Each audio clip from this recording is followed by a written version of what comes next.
Good day, lovely people, and hello, Sissy. How are you doing? Nice to see you here. I have a 1944 S roll waiting to be opened. Coin roll hunt number 546. I just realized I'd said sometime earlier that I was going to be try to do the sealed bag reveal this evening. I may not be able to do that because I have a dinner engagement. Depends on how long dinner takes as to whether I'll be back in time to do that this evening. So it may be tomorrow morning when I get that one done. Okay, just opened the roll, 1944S. Let's go ahead and start going through coins and see what we find. Lots of double die obverses, lots of double die reverses, lots of RPMs. Should be any opportunity, one way or the other, for us to find something in this roll, I would think. Nice looking coin here, number 1, going to Malcolm. Hello, Carl. Hello, Mr. Adams.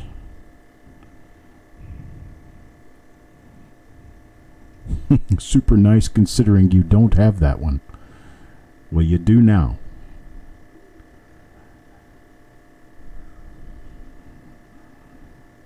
Been a number of rolls that I had gone through. I didn't find much of anything. And then I don't even know what possessed me to look on the end of this particular roll, but I did. And no pun intended, it stuck out like a sore thumb. And I thought, well, I've got to do a reveal on this one. Right? Cat Morgan dollar, coin number 2. Coin number 2 is, well, normal mint mark, normal date, normal eye area, normal ear, normal trust we got in. That's how I read it. Trust we got in.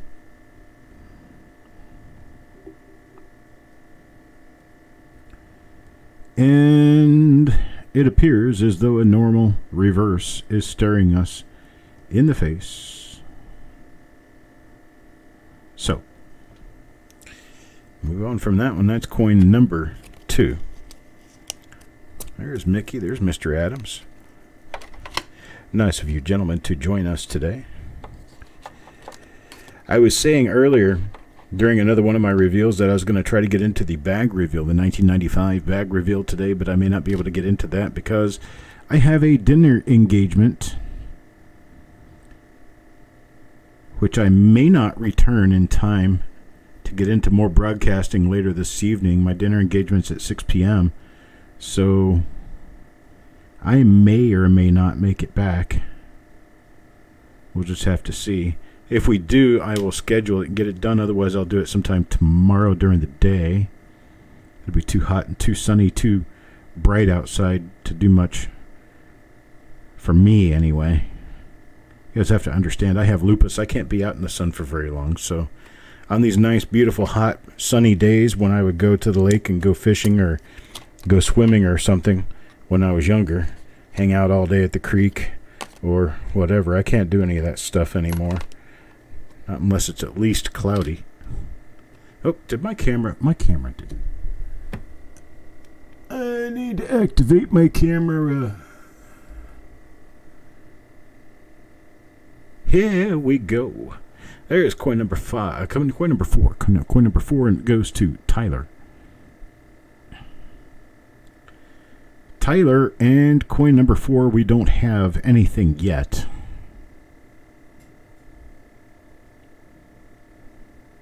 Oh, I just saw your message, Dennis. I discovered it just before I read your post. But thanks for anytime you guys can't hear me, anytime you guys can't see something, the sound isn't good, something's working wrong, you please let me know. This is how we keep this show successfully running. Oh, and there's Mark too. And Carl. I didn't see it in the chat before I discovered it on the screen. But it's there anyway. done outside for the day. I don't blame you at all, Mickey. You spend too much time outdoors getting hot as it is. And on these super stupid hot days, never a bad idea to come into the shade for a while. Is it? It is. It's a doubled eyelid. We have a 1944 S doubled eyelid now. This one goes to Sureg. And we have something in this roll to be watching for. Let me check and see. Okay, there's one marker. That's a big die dent. See if I've got a marker near the date. I do. I've got a die dot below the center of the 9 and a little short dash right here between the bottom of the 1 and 9.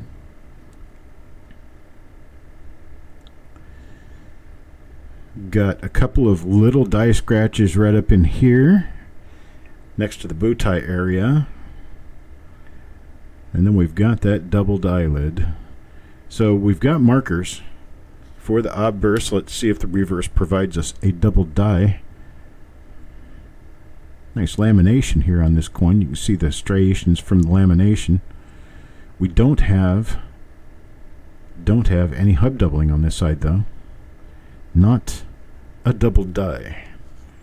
Hub doubling and double die are two different ways of describing the same thing. Hub doubling is what happens to create a double die. So in case you were ever confused by those two terms, do not be. They are describing the same thing. Hub doubling is the action which causes double dies. And trying to see if we have looks like it may be a south RPM. Maybe. Let me get a good look at it. No, it's die wear. I can't bring myself to call that an RPM without better proof. Non-circumstantial direct evidence must be in place. Hello, Otis. Good Isa.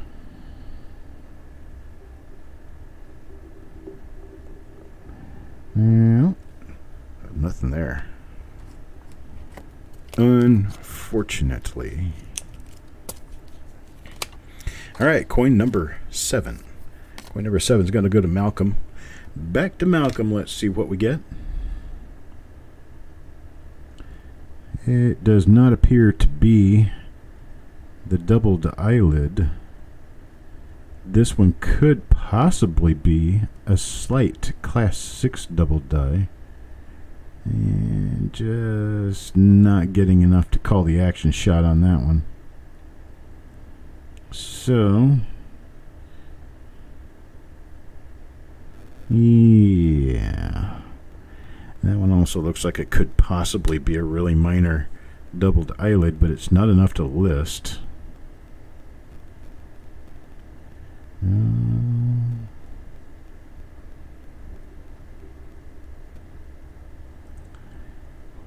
We've got, as the Jamaican cook said, nothing at all. Nothing at all, man.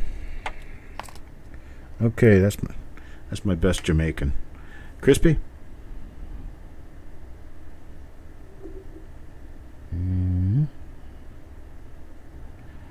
Not an RPM, not a double die near the date. Not a doubled eyelid.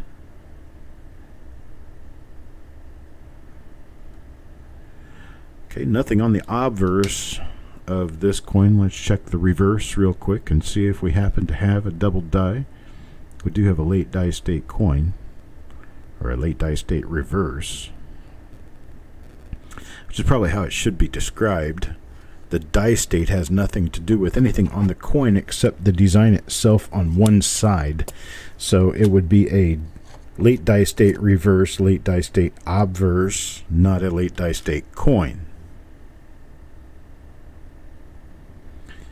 Die state of obverse and reverse are wholly independent from one another. They have no bearing on each other. as individual dies, either one side or the other, can be changed out at any time without affecting anything on the other side. So it is very possible to have coins with a very late die state obverse and a very early die state reverse. It has happened. It has been noted. It has been seen. And we know it is rather uncommon, but not impossible. Eric fell asleep. His coin junkie, Wanda, and Eric. Did he fall asleep? Let's see. He didn't fall asleep watching my reveals because I called him before I started the reveals today. We've got this plus one more reveal for today. Then I'll have 2 reveals remaining for this week, plus the bag reveal, plus. We will also have the singles pool. The singles pool will be done tomorrow evening. And at some point during the day, Saturday and or Sunday, we'll do the remainder of the reveals. I'm going to try to put the bag reveal and the singles pool in your weekly package of items from the auction. These regular reveals will go to Florida for processing. They will be in Florida, Eric hopes, much less than 2 weeks before they are sent onward to their final destiny in your collections.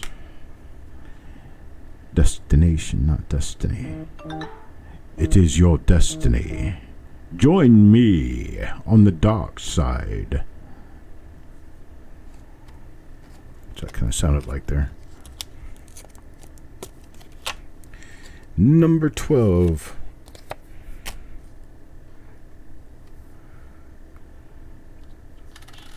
Numero 12. Here we go. A little bit of spottiness on this one, it appears.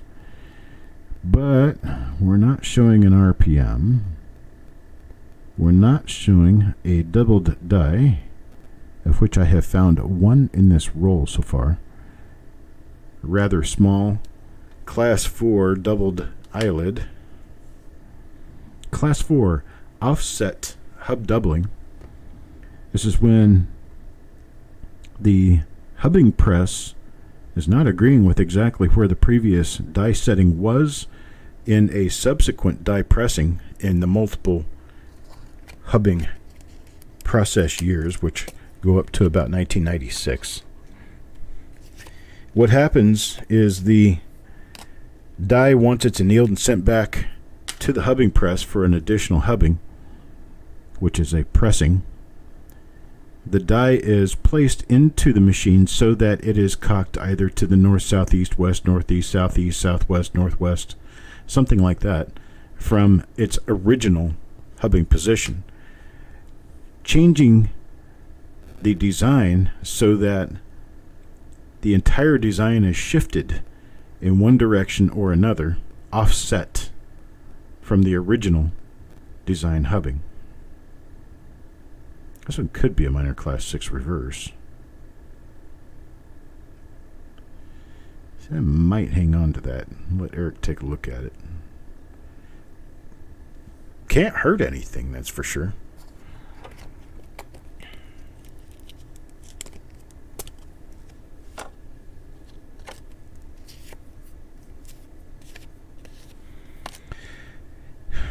You old people can't remember anything. How about if I start doing a notification email? Let me see if I can get this working. Notification email to all the people who are involved in a particular reveal, that reveal has been scheduled.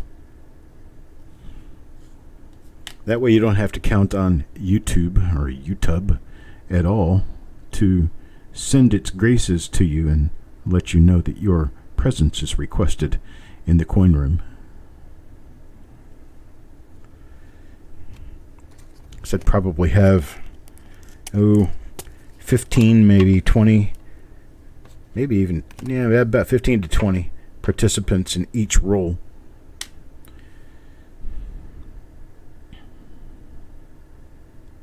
Something like that.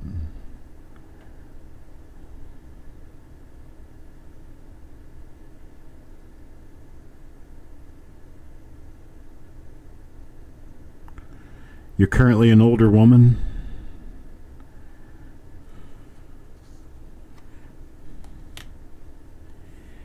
You just make everything sound, well, different. Attractive. She's an older woman. Rob the cradle, rob the cradle.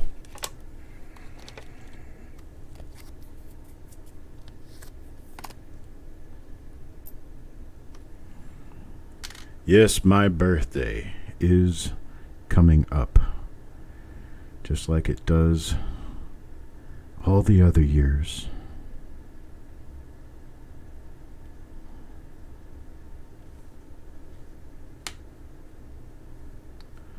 The 1st of August.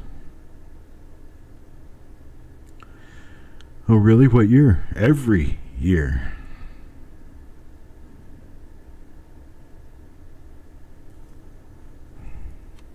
When's your birthday? August 1st.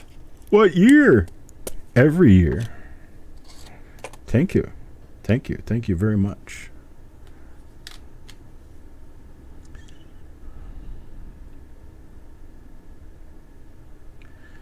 Haven't seen a goodie lately. Still looking for goodies. And find them we will. It is your destiny. It's my new phrase for the day. It is your destiny. Come with me to the coin room, and we will discover the world together.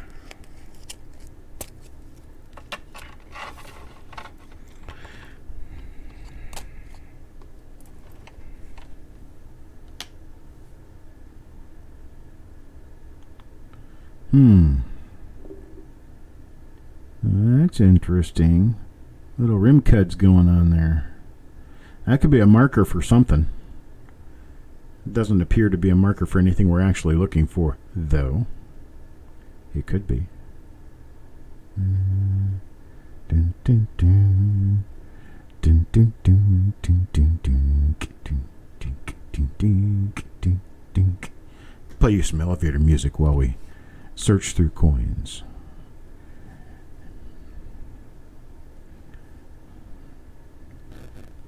Man, this has got rim cuds all over. Look at that. Rim cud next to the L. Rim cuds down here. Rim cuds here. Rim cuds there. Rim cuds here and there and everywhere. See Jane run. Run, Jane, run.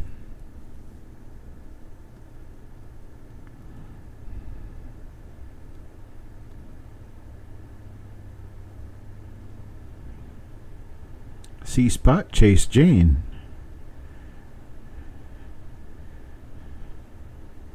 Chase, Spot, chase. Yo, Spot, get off of Jane. Get off of her.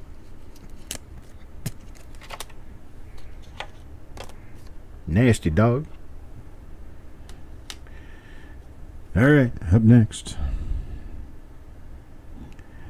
Mr. Malcolm. It's coin number 19. Number 19.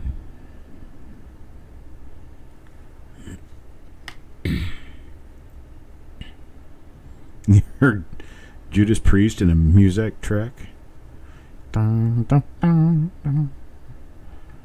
I remember when I first realized they were playing contemporary pop music in grocery stores in the tracks. You know, it's when it sounds like Lawrence Welk, but the words are all Huey Lewis and the News.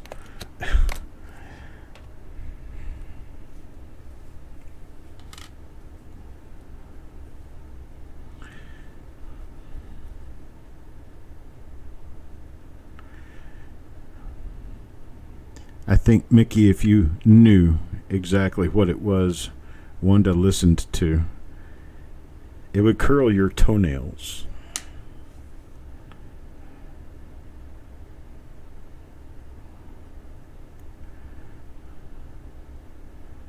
kind of like Colonel Jessup.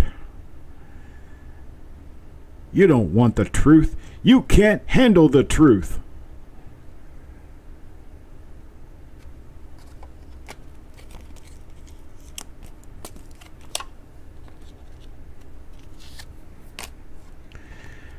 Parviz. Let's see if Parviz can change our luck a little bit on this roll. Need to roll back just a little bit and start doing some of the die varieties again. Unfortunately, haven't had any die varieties in a while. And no love. No love comes our way. Let's check. And do we have joy on the reverse? And we do not. We have no joy. It's okay. It's okay. We keep moving. It's Leppard. Leopard. Not leopard like a kitty cat. Leopard.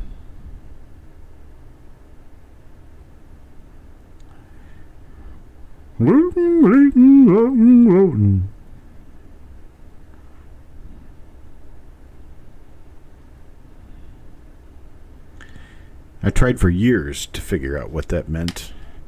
And what they say is too chopped up to actually mean anything in any language, even though it sounds close to German.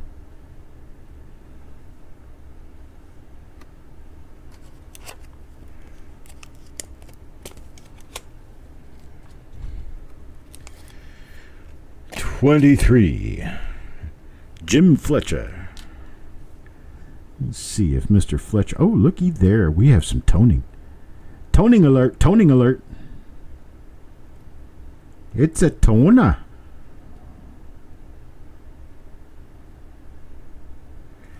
It doesn't have anything on the obverse. How about the reverse? And on the reverse, we find nothing at all.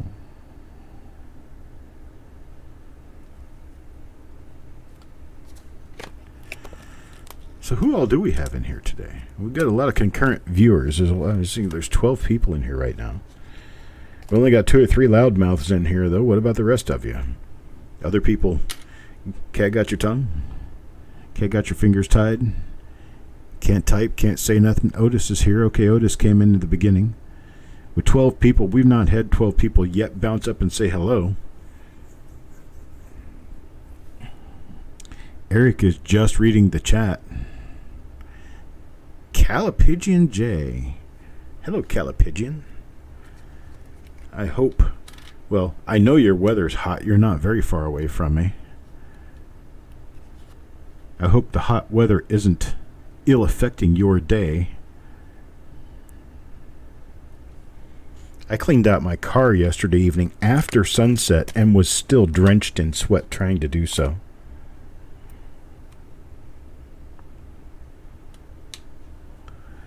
Sissy still here.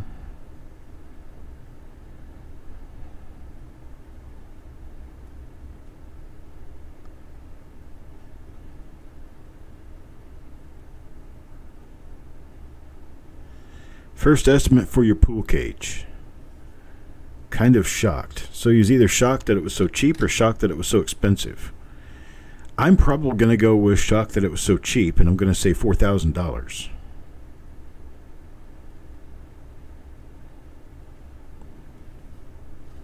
Yeah, pool cage. A screened-in lanai-type back deck porch aluminum case with... it's like a large aluminum picture frame contraption with screen stretched into it. What? $24,000? Jeez, dude. I'd extrude the aluminum myself and do it for that. Probably be half that price.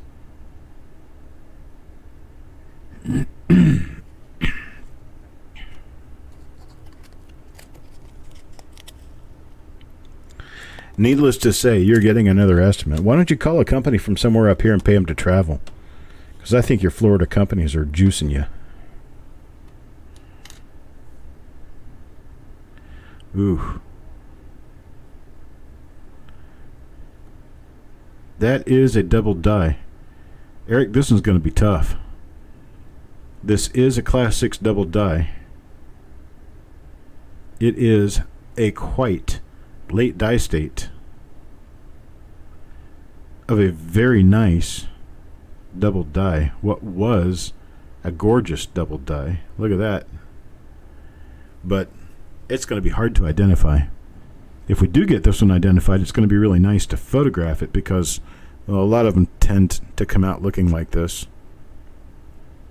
Well, hello, new Marshall in town. Price of reveals going up? No, sir. Price of reveals have remained relatively steady from the first day I started doing them. $2 per coin minimum generally because, well, for the processing time, mailing them to Florida for processing, the flip inserts, the cutting of the flip inserts, and the flips themselves all cost money. And to make 25 cents a coin simply isn't worth the effort. So $2 a coin is the cheapest they go. Sureg. Up next, Sureg. Let's see. Not a Class 6 on this one. Not really much of anything else going on there. Oh, for Eric's cage. Oh, I get it. Yeah. So Eric's going to start running. Yeah, right. There you go. Eric's going to start running 2020 reveals for $10 a coin in a money-making effort to pay for the pool cage. He will do the reveals under the pool cage so that we can show that there was purpose in the whole thing. I'm thinking about, with my new series of coin cards I'm thinking about coming out with here, I am thinking about doing a Kickstarter for those so that you can buy up on level and get things.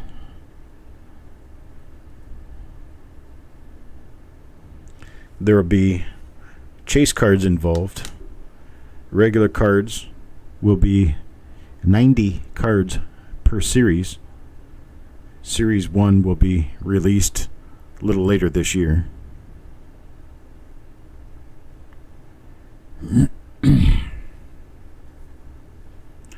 Is there a dash line under the O? Under 2O in God. Oh, I'll check. Can you rephrase that sentence, please, Carl? Under the, is it under the O of God? 73 degrees, overcast and 40% humidity in Minneapolis. Yes, that would be quite perfect weather, however. Let's see, this one belongs to Parvis. I'll get it back out and we'll take a look at it again. This was coin number 27. And we'll look for that dash. There may not be any markers left on this at all. It is so hard to see much of anything here. There is kind of something under the O, but I can't really tell what it is.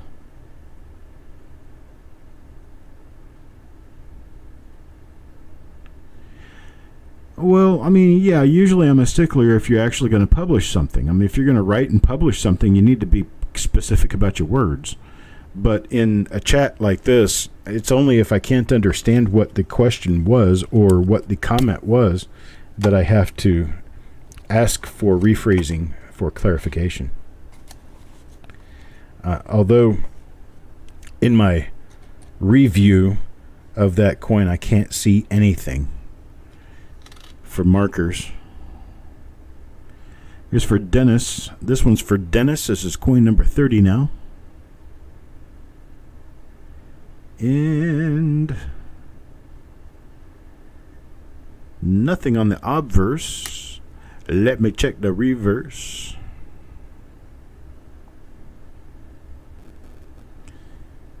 We've seen this reverse before. This has got die scraping on it that basically scraped the field away from the edge of the die up there, which is why the letters are really, really thin on the top. That is die damage.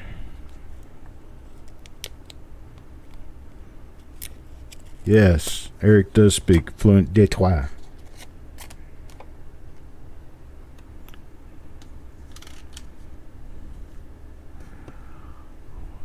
Les langues du Détroit.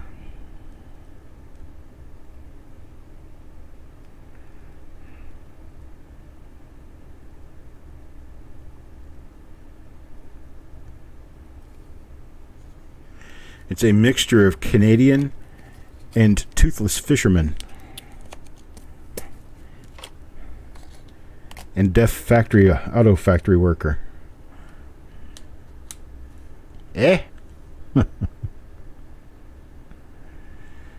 Okay, that is machine doubling. Right there on the top of the 9, the top of the 4. The top of the 9 and the top of the 4. Got machine doubling.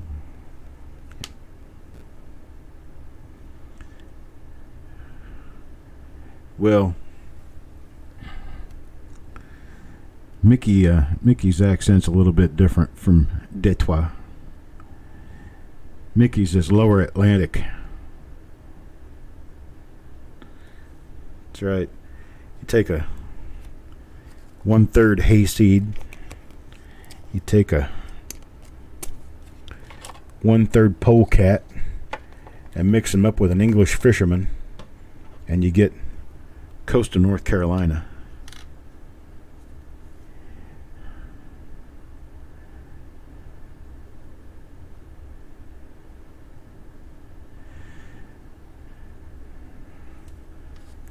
There is a very distinct Atlantica thing that you get when you come to North Carolina, northern South Carolina, Virginia, Delaware, Maryland.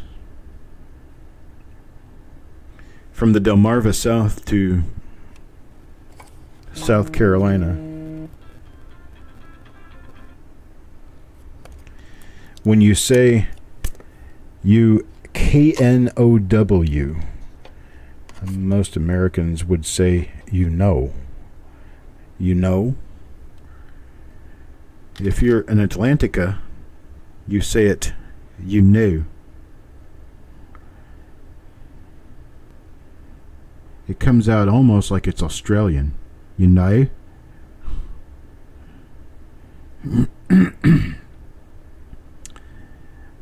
But they still say I, and they also have a very country quip about some of the things they say.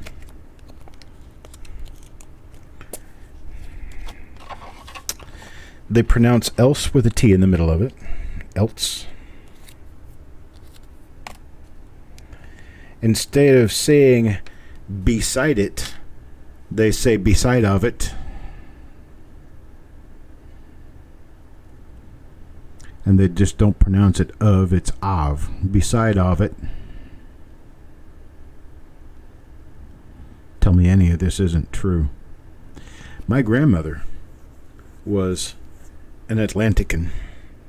She was raised right here in Smithfield, Four Oaks, North Carolina.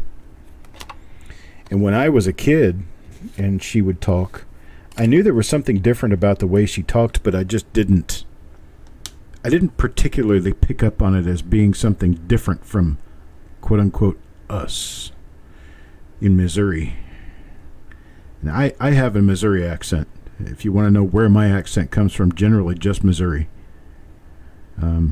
It's kind of southern Midwest. There's not a whole lot of zip or pang to it.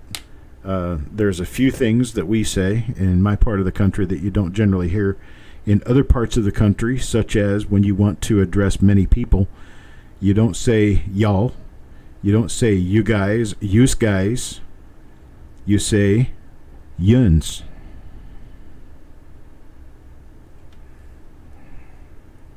Yuns. Yuns need to learn to get along.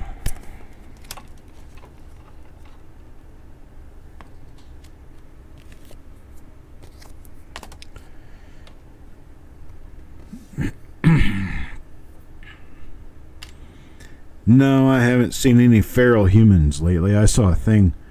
Some show some guy did, thinks he knows what he's talking about. One of those paranormal type investigators, cryptid investigators, goes out in the woods and walks around and shoots an hour-long clickbait type video and gets his watchers based on not finding anything and leaving the exact same questions you had when you walked in as when you leave. As in, I don't have a clue. I don't know anything. I'm not going to say anything or see anything or learn anything. Neither are you. But you're going to watch me for an hour hoping I do find something that's earth-shattering. And the whole while, I'm going to stick a big wad of chew right in front of my lip. So you have to watch me trip over my own lip to talk to you. And I'm going to use long drawn-out sentences and show you nothing but pictures of the woods while looking for what are supposed to be feral people who became feral from the Indian tribes of the area after they were run off their land. Okay, there's a problem with that. Nobody alive today was run off their land by the government. All of the people alive during the Indian Removal Act period, we're talking about Old Hickory here. This is Andrew Jackson, our 7th president, 1829, the Indian Removal Act of 1829 that ran the Cherokee, mainly the Cherokees, out of their land in eastern Tennessee and in western North Carolina. This guy is saying that some of these people didn't want to leave their land, so they stayed behind and they became feral.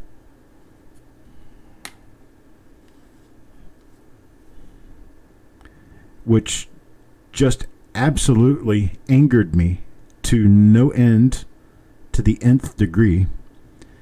I have relatives that were killed on the Trail of Tears. They died trying to make it away from the government to where the government was sending them, which was supposed to be Oklahoma. Some of them made it, some of them did not.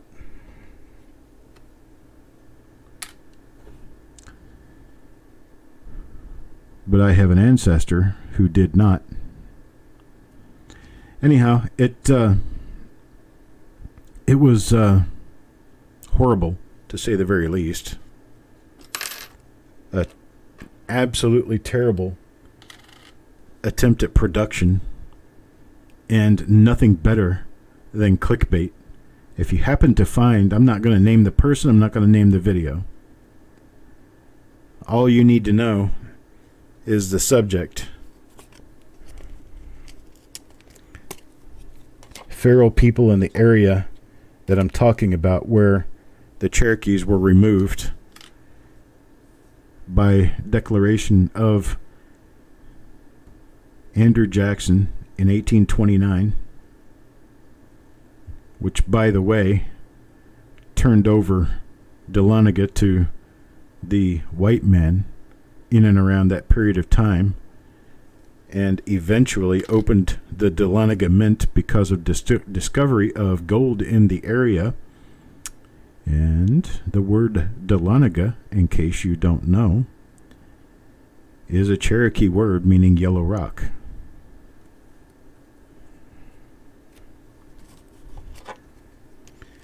We ended up opening a United States Mint there in 1835, and because we couldn't get along, it shut down at the beginning of the Civil War.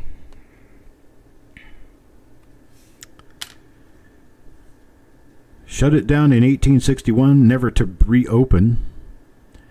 The building was a military training camp thereafter and was burned down, or wasn't burned down, it burnt to the ground, probably by accident, in 1878. There was a building built back on the foundation of the original Dahlonega Mint which is now Price Hall for the college that stands in Dahlonega, Georgia. If you want to go to Dahlonega and you want to visit the remnants of what's left of discussing the mint and mining gold, you go to the courthouse in the middle of town, 2-story building that houses a complete set of Dahlonega gold coins, which you cannot photograph. Not with them knowing it. And if you want to see the building that stands as a reuse of the original Mint Foundation, you can go there. It's Price Hall. There is it's on the road that goes west from downtown, up a hill. Very, very distinct building with a steeple-type tower in the middle of the building whose roof is plated in gold, real gold.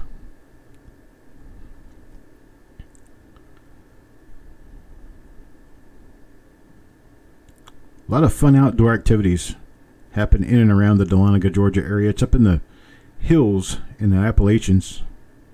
This is another one of those ones that has the rim cuds pretty much everywhere.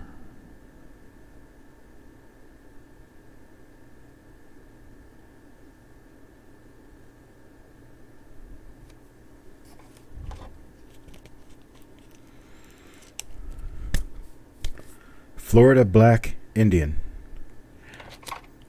I honestly did not know anything about that. I mean, I know about some of the Florida Indians, especially the Seminoles, because it was a Seminole who created the alphabet that the Cherokees used in their language. That is correct for all of those who did not know. God, look how much detail is missing off of that very late diastate obverse.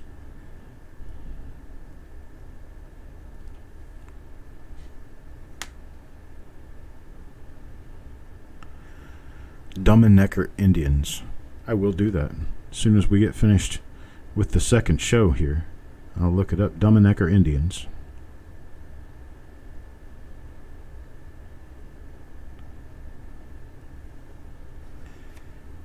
It looks like we're going to come up rather dry on this roll. We've got a few varieties, just a few. Not much to really speak for here. Kind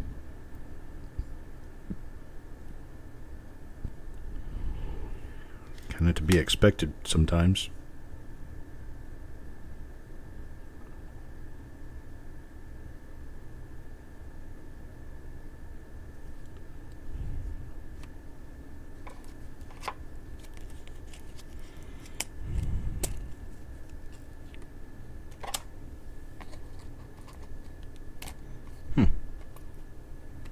That's very interesting. I will have to look into that. Do they have any relation at all to the Lumbee Indians of South and North Carolina?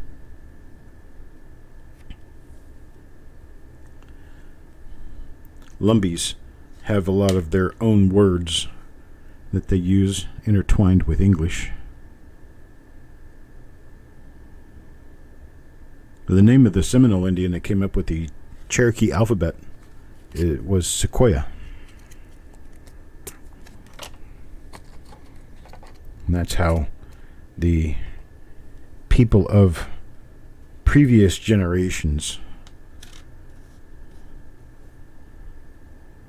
ended up learning to write down their stories and their traditions. So the Cherokee story is probably one of the more published and more widely known stories with regard to Indian tribes, and that language possibility was made by a Seminole Indian named Sequoia.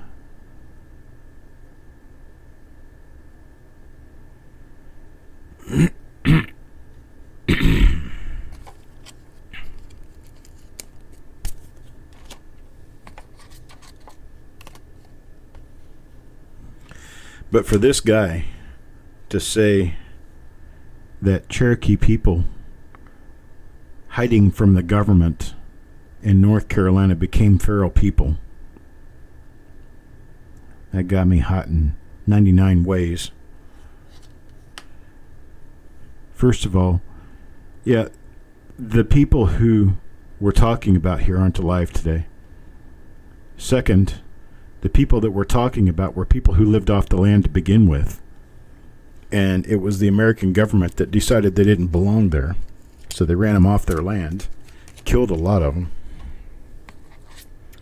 And you want to tell me that they went to living basically like dogs because they couldn't handle being in the woods without, assistance from the white people? You nuts? It's one of the dumbest things I've ever heard.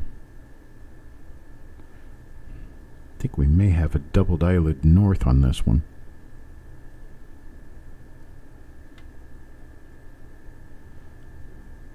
Looks like it. Doubled eyelid to the north, maybe?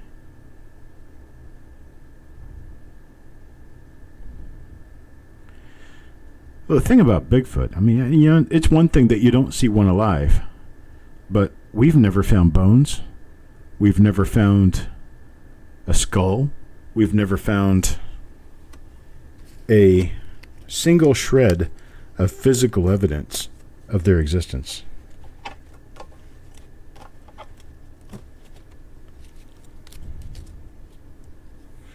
All right. The answer to that, Mark, would be yes. I would be.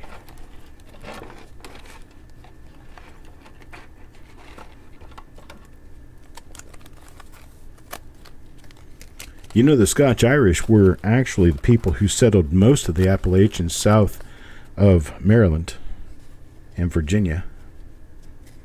All right, we got 4 coins that mean something special. All 4 of them are different.